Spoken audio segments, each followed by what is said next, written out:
यह कहानी है आदित्य और अनन्या की, जहां प्रेम, सस्पेंस, इमोशन और मोटिवेशन एक साथ टकराते हैं। परंपराओं से जकड़ा परिवार और सच के लिए लड़ता एक बेटा। दिल्ली जैसे महानगर में स्थित चांदनी चौक की एक पुरानी हवेली थी, बाहर से मजबूत, भीतर से रहस्यों से भरी। इस हवेली में रहता था शर्मा परिवार, एक बड़ा संयुक्त परिवार जहां 4 पीढ़ियां एक ही छत के नीचे सांस लेती थीं। बाहर से देखने पर सब कुछ सामान्य लगता था, लेकिन उन दीवारों ने न जाने कितने आंसू, कितनी चीखें और कितने अधूरे सपने देखे थे। घर के मुखिया थे दीनदयाल शर्मा, अनुशासन और परंपराओं के प्रतीक। उनकी बात पत्थर की लकीर होती। उनके 2 बेटे, बड़ा बेटा रघुवीर शर्मा, सरकारी अफसर, और छोटा बेटा मोहन शर्मा, जो परिवार के बिजनेस को संभालता था। रघुवीर का बेटा था आदित्य शर्मा, इस कहानी का केंद्र। आदित्य एक सॉफ्टवेयर इंजीनियर था, आधुनिक सोच वाला, लेकिन दिल से पारिवारिक। वह जानता था कि इस हवेली में रहना सिर्फ रहने का नाम नहीं, बल्कि हर दिन खुद से समझौता करने जैसा था। दादी कमला देवी उसे सबसे ज्यादा समझती थीं। अक्सर कहती, बेटा, जो दिखता है वही सच नहीं होता। आदित्य की जिंदगी शांति से चल रही थी, जब तक उसकी मुलाकात अनन्या से नहीं हुई। अनन्या एक निजी स्कूल में शिक्षिका थी, आत्मनिर्भर, संवेदनशील और मजबूत। उनकी मुलाकात मेट्रो स्टेशन पर हुई थी, जब अनन्या का बैग गिर गया और किताबें बिखर गईं। उसी दिन से दोनों की बातचीत शुरू हुई और धीरे धीरे एक गहरा रिश्ता बन गया। यह सिर्फ प्रेम नहीं था, बल्कि एक दूसरे की टूटन को समझने का रिश्ता था।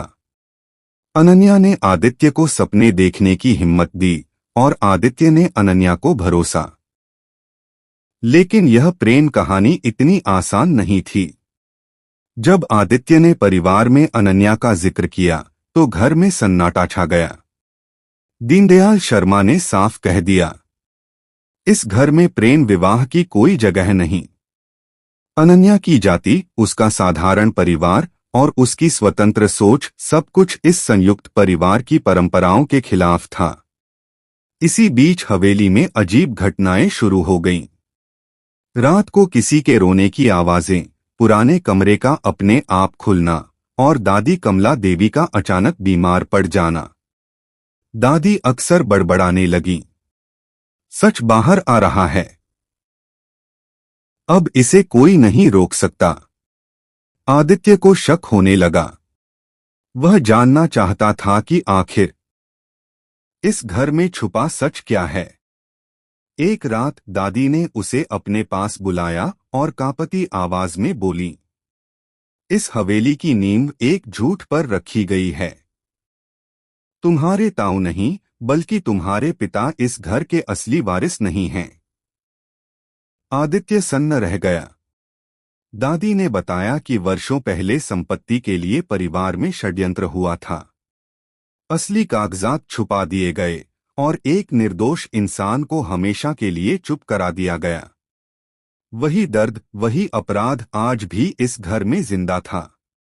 इसी राज की वजह से परिवार में हमेशा तनाव, डर और असंतोष बना रहा।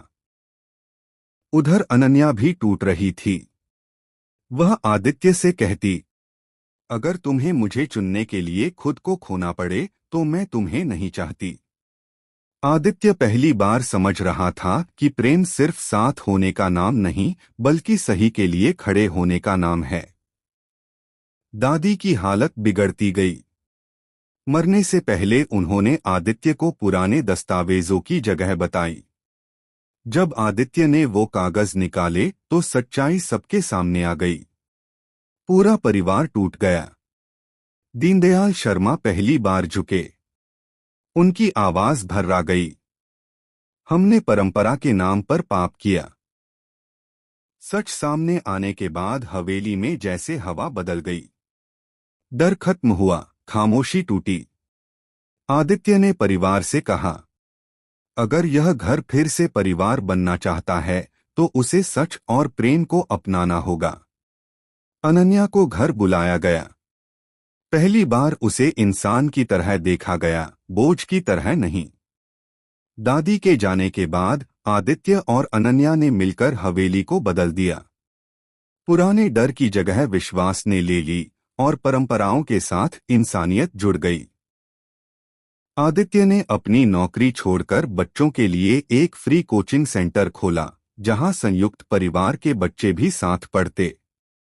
अनन्या ने वहां पढ़ाना शुरू किया। प्रेम ने उन्हें सिर्फ जोड़ा नहीं, बल्कि मजबूत बनाया। इस हवेली की दीवारें आज भी खड़ी हैं, लेकिन अब वे खामोश नहीं हैं। वे हंसी, सपनों और सच्चाई की गवाह हैं। क्योंकि जब प्रेम, साहस और सच एक साथ खड़े हों, तो सबसे पुरानी दीवारें भी गिर जाती हैं।